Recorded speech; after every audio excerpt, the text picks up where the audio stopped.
बिरोबाच्या नावानं, बाळूमामाच्या नावानं, मायक्काच्या नावानं, विठोबाच्या नावानं, धुळोबाच्या नावानं आज फिरंगाई तरुण मंडळ काळेमाळा नातेपुते येतं पुण्यश्लोक अहिल्यादेवी होळकर यांच्या 301व्या जयंतीच्या निमित्तानं उपस्थित या ठिकाणी शिवतीर्थ कुस्ती केंद्राचे वस्ताद सन्माननीय शंकराबा काळे, माझे मित्र अतुल शेठ काळे, माझ्या बरोबर आलेले माझे सहकारी तुषार रुपनवर, वैभव पाटील, विठ्ठल पाटील, गणेश टिकोळे आणि प्रतीक रुपनवर आणि उपस्थित सर्व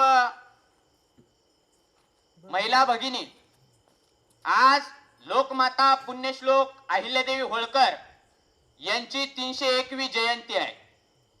गेल्या वर्षी व्याख्यानाच्या निमित्तानं मी इथं आलो होतो. होळकरशाहीचा इतिहास या तुमच्या समोर मांडला. लोकमाता अहिल्यादेवी होळकर मांडल्या, पुण्यश्लोक अहिल्यादेवी होळकर झाल्या, मल्हारराव होळकर मांडले, यशवंतराव होळकर मांडले. हा सर्व होळकरशाहीचा जो जाज्वल्य इतिहास आहे तो इतिहास तुमच्या पुढे मांडण्याचा प्रयत्न केला. आज आपल्याला धनगर समाजाचा गौरवशाली इतिहास बघायचा आहे. तो धनगर समाजाचा गौरवशाली इतिहास काय आहे? ज्या वेळेस मानवाची निर्मिती झाली त्यावेळेस पहिल्यांदा मानव हा शिकारी होता. शिकारी मानव परत तो बकरी पाळू लागला. बकरी पाळणारा माणूस परत तो शेती करावा लागला. परत तो अवजाराचा शोध लागला. सगळा शोध परत आता पार एआयच्या क्रांतीपर्यंत मानवाची ही प्रगती आपण बघतोय. परंतु धनगर समाजाचा गौरवशाली जो इतिहास आहे हा इतिहास हा केवळ 10 वर्षाचा नाही. धनगराचा इतिहास हा केवळ 20 वर्षाचा नाही, तर धनगराचा इतिहास हा 40,000 वर्षापूर्वीचा आहे. आपण जर बघितलं सातवाहन, हरिहर बुक्क, होळकर, चंद्रगुप्त मौर्य, सम्राट अशोक यांची सगळ्यांची जर तुलना केली तर धनगर समाजानं 1900 वर्ष या भारतावरती राज्य केलेलं आहे. हे तुम्ही आम्ही सगळ्यांनी खऱ्या अर्थानं जाणून घेतलं पाहिजे. लोकमाता पुण्यश्लोक अहिल्यादेवी होळकर यांची जयंती आहे. पुण्यश्लोक अहिल्यादेवी होळकर यांचा जाज्वल्य इतिहास आपल्या सर्वांना माहित आहे. अरे कोण होत्या पुण्यश्लोक अहिल्यादेवी होळकर? कोण होत्या?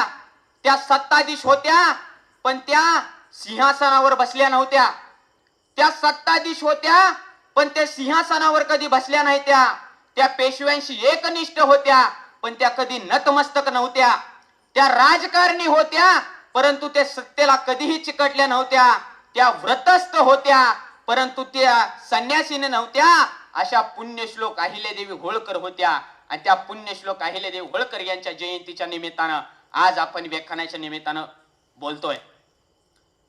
अहिल्यादेवी होळकर यांनी ज्या वेळेस चोरांचा सुळसुळाट राज्यामध्ये सुटला होता, आपल्याला जातीवादी समाजावरती बोलायला गेलो तर लगेच म्हणणार ही जातीवादी आहे, ही धनगराविषयी बोलतोय, नुसतं धनगर धनगर करतोय.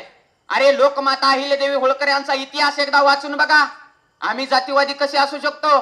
ज्या वेळेस राज्यामध्ये चोरांचा सुळसुळाट सुटला होता, लोक त्यांच्याकडे आली, देवी देवी देवी, आमच्या राज्यामध्ये चोरांचा सुळसुळाट सुटलाय, आपल्या राज्यामध्ये चोरांचा सुळसुळाट सुटलाय, चोरांचं काहीतरी तुम्ही बंदोबस्त लावा.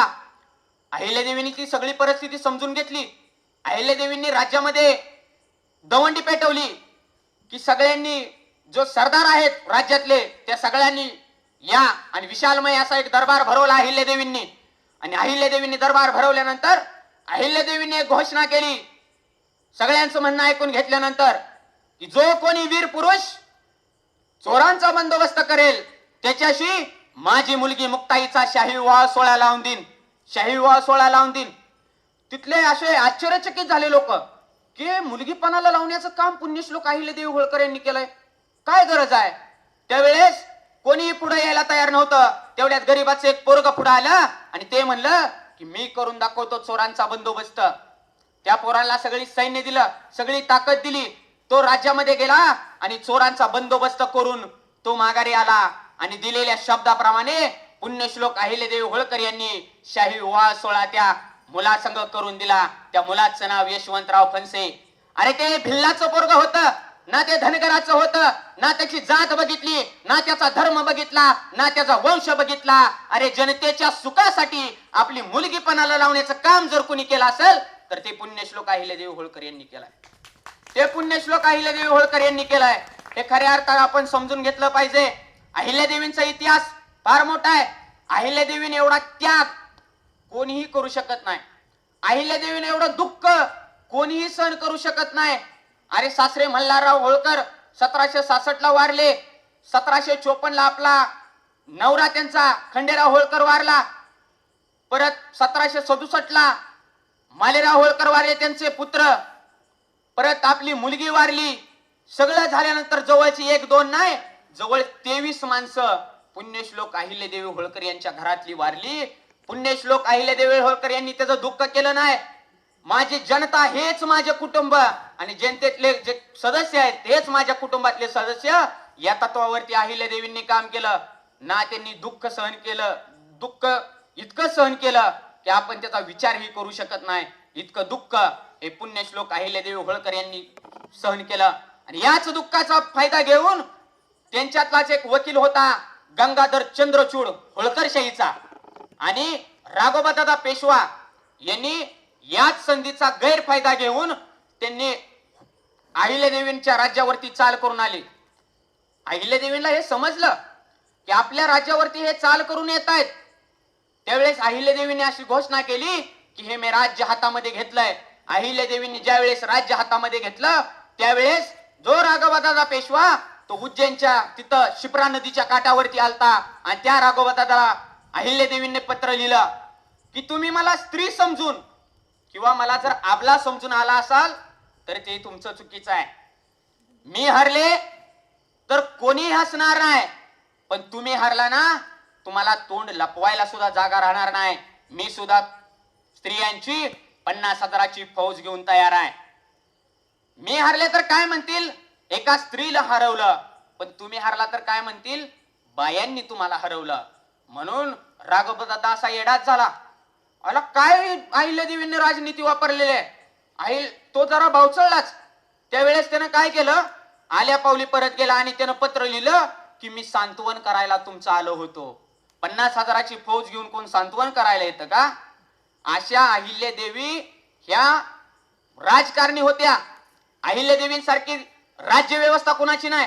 अहिल्यादेवींसाठी कर व्यवस्था, अहिल्यादेवींसारखी शेती व्यवस्था असली अहिल्यादेवींची एक प्रशासनावरती मजबूत पकड त्या काळामध्ये अहिल्यादेवींची होती. अहिल्यादेवींचा इतिहास आपल्याला सर्वांना सर्वश्रुत आहे. त्यावेळेस मल्हारराव होळकर यांनी आटके पार झेंडा फडकवण्याचं काम सुभेदार मल्हारराव होळकर यांनी केला. आटके पार झेंडा फडकवला म्हणजे नेमकं काय केलं, अफगाणिस्तान आणि पाकिस्तान त्याच्यामध्ये अटक नावाची नदी आहे. त्या अटक नावाच्या नदीच्या पलीकडे जाऊन तिथं भगवा झेंडा फडकवण्याचं काम हे मल्हारराव होळकरांनी केलं. अरे 1719 मध्ये आपल्या कारकिर्दीमध्ये उतरलेला मल्हारराव 1766 पर्यंत लढला. 50 वर्ष इतक्या मराठा साम्राज्याचा विस्तार होण्यासाठी आयुष्याच्या कष्टा खाल्लेला एकमेव माणूस या मराठा साम्राज्यात आहे. त्याचं नाव मल्हारराव होळकर आहे. त्याचं नाव मल्हारराव होळकर आहे. हे आपण सगळ्यांनी जाणून घेतलं पाहिजे. यशवंतराव होळकरांचा इतिहास तुम्हाला मी गेल्या वर्षी सांगितलाय. अरे यशवंतराव होळकर म्हणजे कोण आहेत? यशवंतराव होळकर म्हणायचे, माझे लग्न हे तलवारीशी लागलेलं आहे. माझे लग्न हे तलवारीशी लागलेलं आहे. मी एकदा भंडारा लावला, मी हातामध्ये तलवार घेतली, पाठीवरती भासडा बांधला आणि घोड्यावरती उडी टाकली, तर हा यशवंतराव होळकर परत कोणाचाच नाही. हा यशवंतराव होळकरांचा इतिहास आहे. अरे यशवंतराव होळकर यांनी अख्खं आयुष्य 25 लढाई इंग्रजांच्या विरोधामध्ये केल्या आणि 25च्या 25 लढाया जिंकणारा या देशातील एकमेव योद्धा आहे. त्या योद्ध्याचं नाव म्हणजे यशवंतराव होळकर आहे. यशवंतराव होळकर आहे. खऱ्या अर्थानं आपण यशवंतरावांचा इतिहास झाला, अहिल्यादेवीचा झाला, मल्हारराव होळकरांचा इतिहास हा केवळ एका 5 मिनिटाचा नाही इतिहास. हा रात्रभर सांगितला तरी इतिहास पुरणार नाही, एवढा मोठा इतिहास आहे. अरे अहिल्यादेवी होळकर यांचा ज्यावेळेस आपण इतिहास आठवतो त्यावेळेस इतिहासातून आपल्याला प्रेरणा मिळते. इतिहासातून काय मिळतं?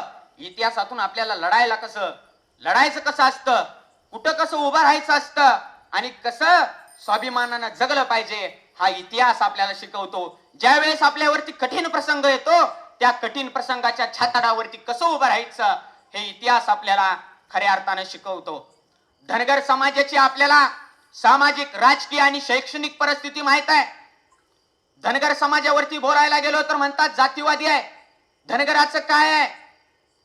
धनगराचा इतिहास हा केवळ फक्त थोड्यापुरताचा नाही. धनगराचा इतिहास हा 40,000 वर्षापूर्वीचा आहे. धनगराचा इतिहास 40,000 वर्षापूर्वीचा आहे. धनगराची राजकीय परिस्थिती आजची काय आहे? ज्यावेळेस धनगर आरक्षणाचा विषय पुढे येतो, आरक्षण द्या, आरक्षण द्या, आरक्षण द्या आपण ओरडतो. ज्यावेळेस आरक्षणाचा विषय येतो त्यावेळेस लगेचच 20 आमदार जाऊन मुख्यमंत्र्यांना भेटतात आणि सांगतात की आमचा धनगर आरक्षणाला विरोध आहे. हे काय होतं की आपली तेवढी लोकसंख्येप्रमाणे आपले आमदार नाहीत. आपली मांडणारी लोकहिताची बाजू मांडणारी, धनगराविषयी बाजू मांडणारी लोक तिथं आपली नाहीत. हे काय होतंय? आपण जागृत नाही. आपणच आपल्या लोकांची माप काढायची आणि म्हणायचं आम्हाला आमच्या समाजाचा आमदार झाला पाहिजे. अरे समाजाचा आमदार कधी होईल? एखादा कार्यकर्ता जर त्या तालुक्यामध्ये काम करतोय तर त्या तालुक्यामध्ये त्याला मानणारा 50,000 मतदार त्या तालुक्यामध्ये असायला पाहिजे. तेव्हा धनगर समाजाचा आमदार होईल आणि तेव्हा त्याला कुठलाही पक्ष तिकीट देईल. तो ज्या पक्षात जाईल त्या पक्षाच्या पाठीमागं 50,000चा मतदारांचा गट्टा येईल. असं धनगर समाजाचे उमेदवार तयार झाले पाहिजेत. पण डॉक्टर बाबासाहेब आंबेडकरांनी आपल्याला आरक्षण दिलंय. लोकशाहीच्या 75 वर्षाच्या काळामध्ये आपण समजून घेतोय की सगळ्यात जास्त जर अन्याय कुठल्या जमातीवर झाला असेल तर त्या जमातीचं नाव ही धनगर समाज आहे. धनगर समाज जमाता नाव आहे. अरे किती अन्याय! आजोबाचा अपमान, बापाचा अपमान, आमचा अपमान, आपला जन्म काय अपमान सहन करण्यासाठी झालाय का? आपण शंड म्हणून हा अपमान केले कित्येक वर्ष सहन करतोय. ज्या वेळेस धनगर आरक्षणाचा विषय येतो त्यावेळेस लोक पेटतात, आम्हाला आरक्षण द्या, आम्हाला आरक्षण द्या. पण ज्या पद्धतीनं खऱ्या अर्थानं आपण लढायला पाहिजे, सक्षम व्हायला पाहिजे, त्या पद्धतीने आपण सक्षम झाला पाहिजे. पण तुम्हाला निश्चितपणे सांगतो एक दिवस या धनगराचा सूर्य उगवणार आहे. एक दिवस या धनगराचा सूर्य उगवणार आहे आणि तो सूर्य या प्रस्थापितांच्या खुर्च्या जाळल्याशिवाय राहणार नाही. या प्रस्थापितांच्या खुर्च्या जाळल्याशिवाय राहणार नाही. हे तुम्ही आम्ही जाणून घेतलं पाहिजे मित्रांनो. समाजावरती बोलला, समाजावरती हे करा. अरे हे महाराष्ट्र प्रत्यंत जातीवादी महाराष्ट्र आहे. या महाराष्ट्रामध्ये तुमची जात कधीच लपू शकत नाही. अरे तुम्ही एसटीने जरी प्रवास करायला गेला, शेजारी एखादा माणूस बसला तर ते शेजारचा माणूस काय म्हणतो, पाहुणं तुमचं गाव कुठलं? गावावरनं जर त्याला जात नाही कळली तर पाहुणं म्हणतो तुमचं नाव काय? नावावरनं जर नाही कळली तर तुमचं म्हणतो आडनाव काय? आडनावावरून जात नाही कळली तर पाहुणं तुमच्या पाहुण्याचं आडनाव काय? पाहुण्याच्या आडनावावरून जर जात नाही कळली तर काय म्हणते ती? शेवट उतरताना तर म्हणतो माणूस तुमचा समाज कुठला? अरे हे धनगर ही आपला अभिमान आहे, आपला स्वाभिमान आहे आणि हा धनगर जात कधीच लपवायची नाही, तो आपला स्वाभिमानच आहे. म्हणून आपण जातीचं कधीही भीती बाळगायची नाही किंवा जातीला आपण लपवून ठेवायचं नाही, कारण या महाराष्ट्रामध्ये जात कधीच लपणार नाही. फुले शाहू आंबेडकरांच्या नावाने डांगोरा पेटतात. अरे काम जर फुले शाहू आंबेडकरांचं या महाराष्ट्रामध्ये झालं असतं तर आम्हाला आरक्षण द्या, आम्हाला आरक्षण द्या, आम्हाला आरक्षण द्या म्हणून बोंबलायची वेळच आली नसती. वेळ आली असती का? फुले शाहू आंबेडकरांच्या विचाराचं जर या काम महाराष्ट्रामध्ये झालं असतं तर. अरे लोकमाता अहिल्यादेवींचा इतिहास एकदा वाचून बघा, मल्हारराव होळकरांचा इतिहास एकदा वाचून बघा. अरे कोण होता राजा मल्हारराव होळकर? इंग्रजांना ह्यांना मराठीशाहीचा अटकेपार झेंडा फडकवणारा सुभेदार मल्हारराव होळकर होते. कोण होते? यशवंतराव होळकर. अरे इंग्रजांच्या विरोधामध्ये 25 लढाई लढणारा आणि 25च्या 25 लढाई जिंकणारा हा सुभेदार होता यशवंतराव होळकर. अरे त्यांचे आपण वारसदार आहोत. आपण कशासाठी घाबरता? अरे आपण जर जातीवादी असतो, तुम्ही रायगडावरती उद्या जावा, आणि रायगडावरती गेल्यानंतर तिथे ज्या धनगर वस्त्या आहेत त्या धनगर वस्त्यावरती जाऊन बघा, त्यांची आडनावं काय काय आहेत. अरे 350 वर्ष झालं छत्रपती शिवाजी महाराजांच्या समाधीचं पूजन करण्याचं काम हे धनगर करतायत. तिथले गवळी धनगर आहेत. हे कसे काय जातीवादी असू शकतात? कसे काय जातीवादी असू शकतात? म्हणून समज येतील तरुण पोरांना माझं आव्हान आहे, पोरांनो, कुणाच्या तरी मागं पुढे फिरण्यात वेळ वाया घालवू नका. कुणाच्या तर मागं पुढे फिरण्यात तुम्ही नेता होऊ शकत नाही.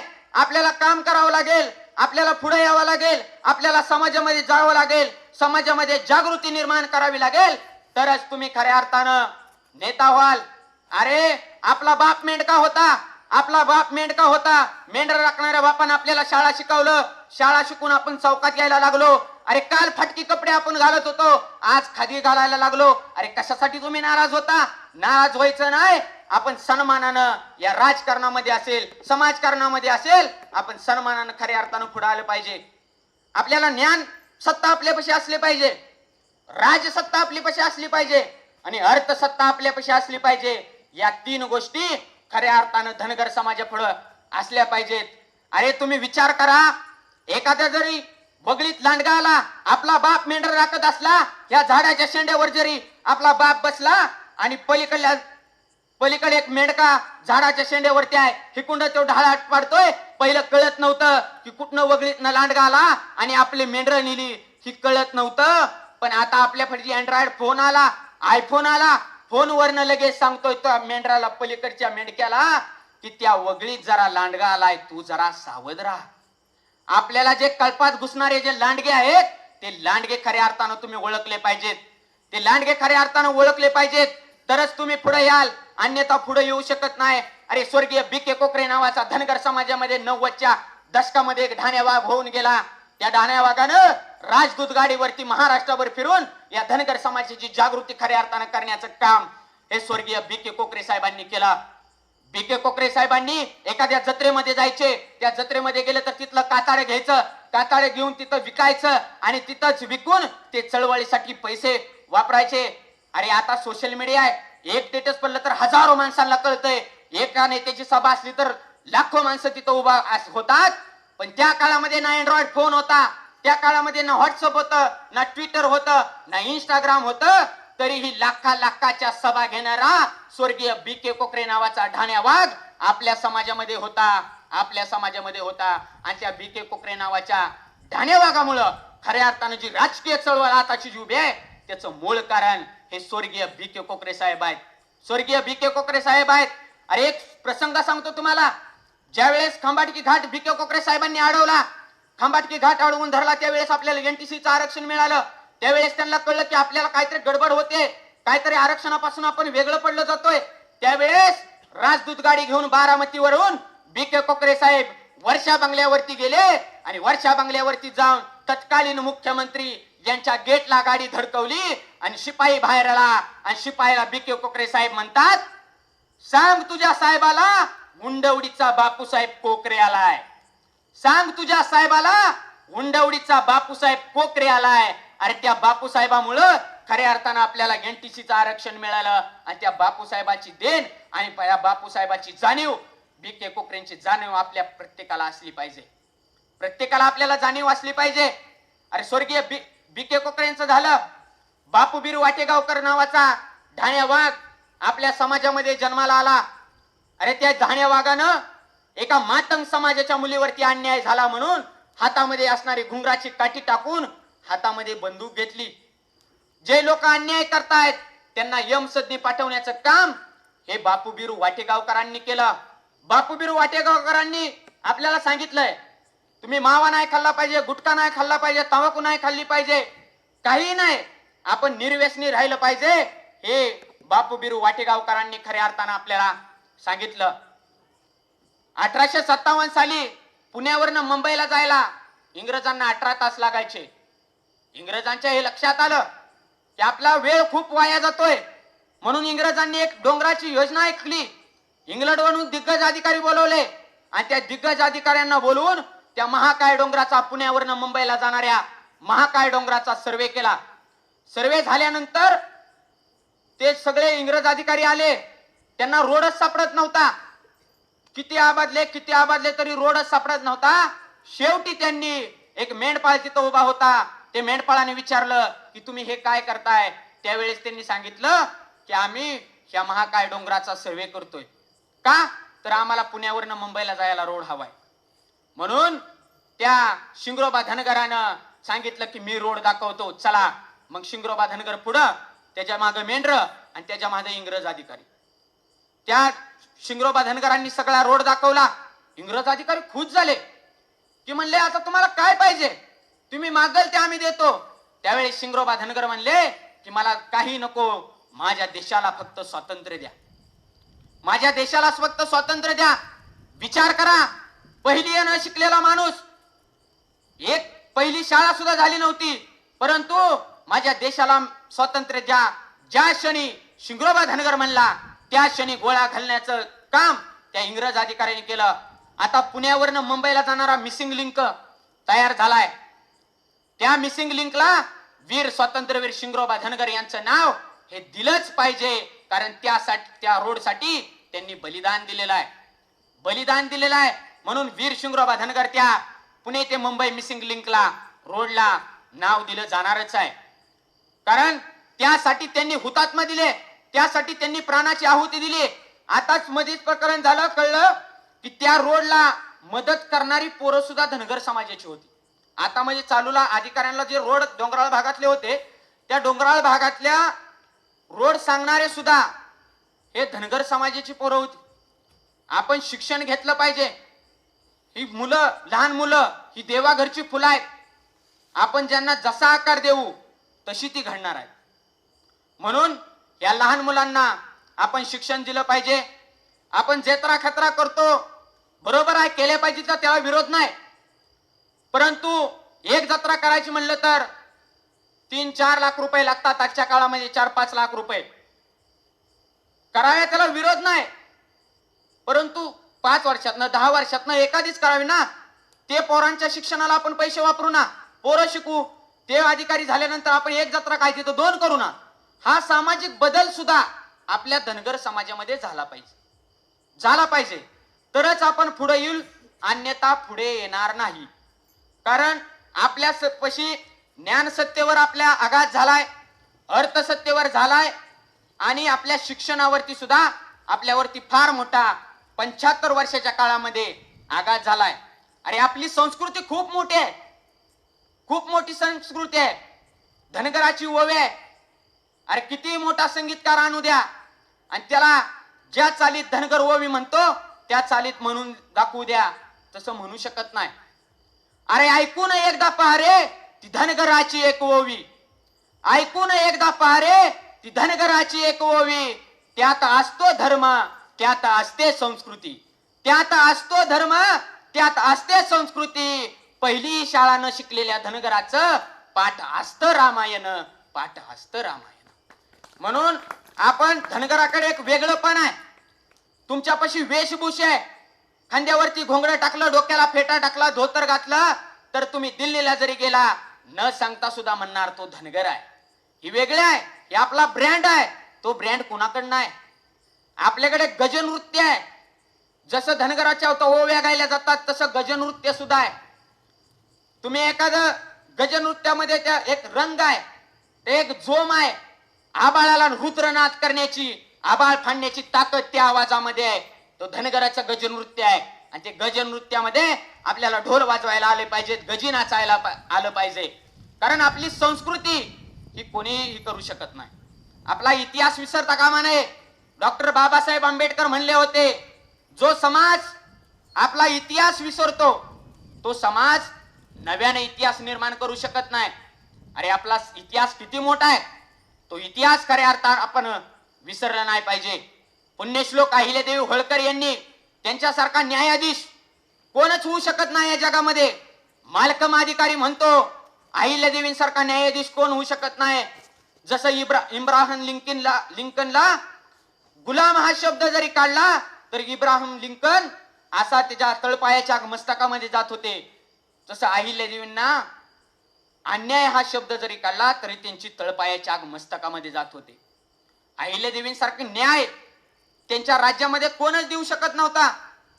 अहिल्यादेवींसारखी न्याय व्यवस्था कुणाची नाही, अर्थव्यवस्था नाही आणि शेती व्यवस्था सुद्धा अहिल्यादेवींसारखी कोण करू शकत नाही. आपल्याला माहित आहे अहिल्यादेवीने वास्तू या विशालमय भारतामध्ये काम केलं.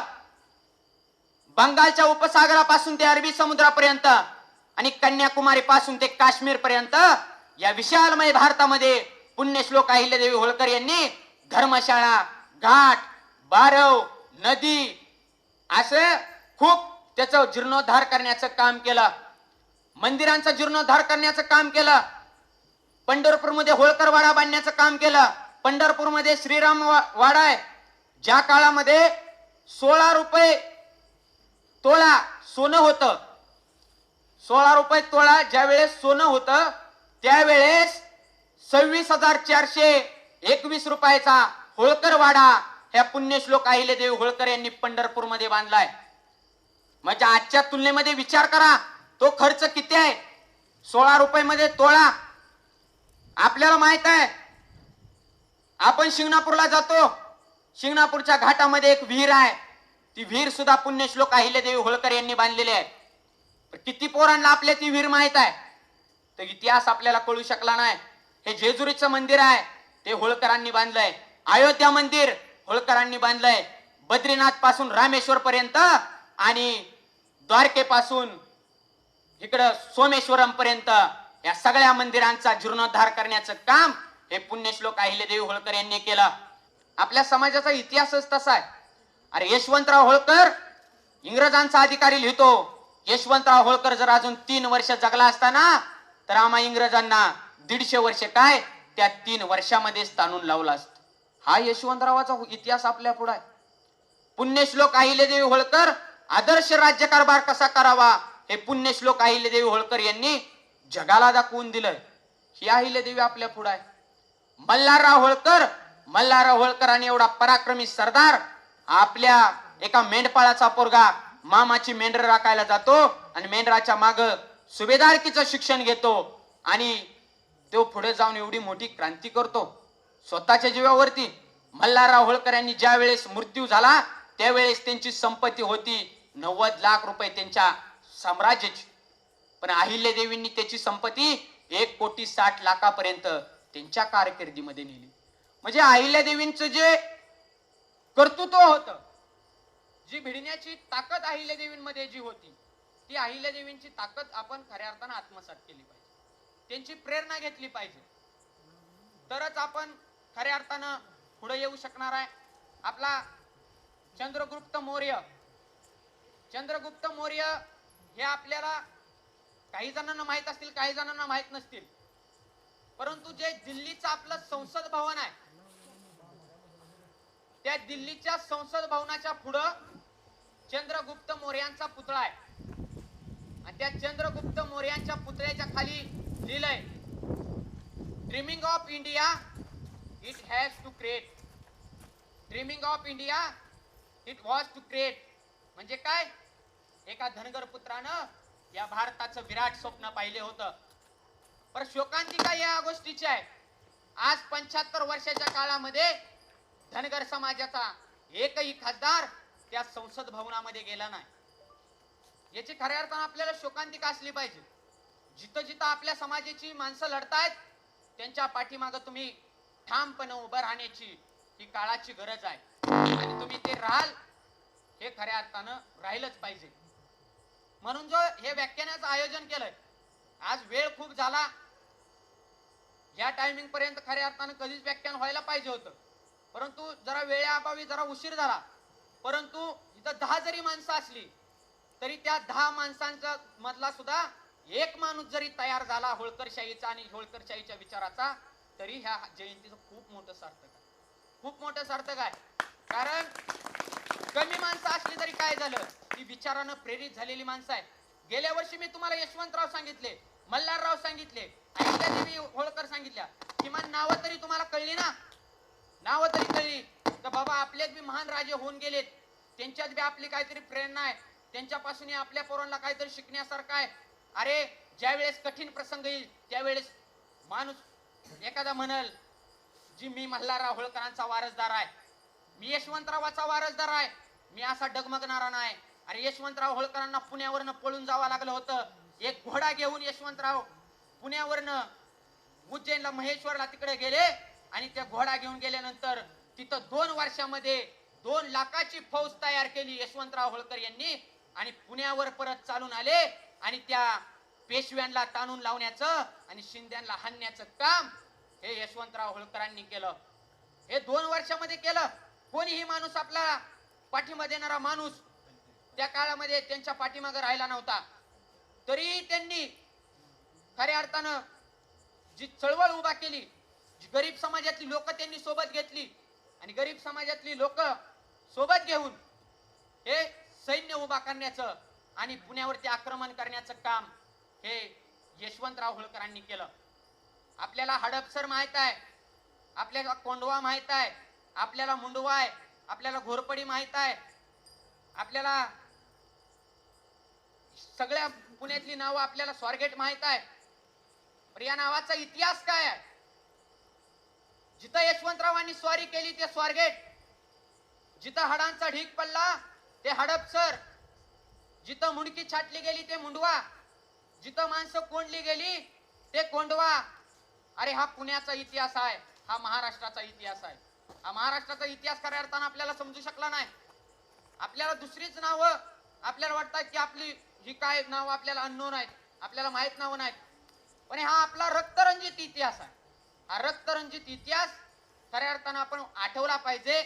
आणि तुम्ही राजकारणामध्ये, शैक्षणिक आणि औद्योगिक या सगळ्या ह्याच्यामध्ये तुम्ही खऱ्या अर्थानं ठाम राहिलं पाहिजे.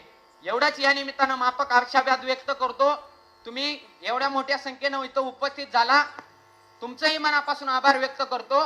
आणि पुढल्या जयंतीला यापेक्षाही चांगलं नियोजन करून अजून आपली जयंती कशी एक आदर्शवत होईल, या माळशिरस तालुक्यामध्ये कशी जाईल, या नातेपुते शहरामध्ये कशी प्रसिद्ध होईल, या दृष्टिकोनातून तुम्ही खऱ्या अर्थानं प्रयत्न करा. ज्या वेळेस या काळेमाळ्यातला काही जो एखादा प्रश्न आला किंवा काही आलं तर तुमचा एक भाऊ म्हणून, तुमचा एक पाहुणा म्हणून, तुमचा एक सहकारी म्हणून तुमच्या सोबत मी मांडीला मांडी लावून तुमच्या सोबत लढण्यासाठी मी तयार आहे. तुम्ही कधीही बोलवा. एवढंच माफक आशावाद व्यक्त करतो आणि या ठिकाणी थांबतो. धन्यवाद. जय मल्हार.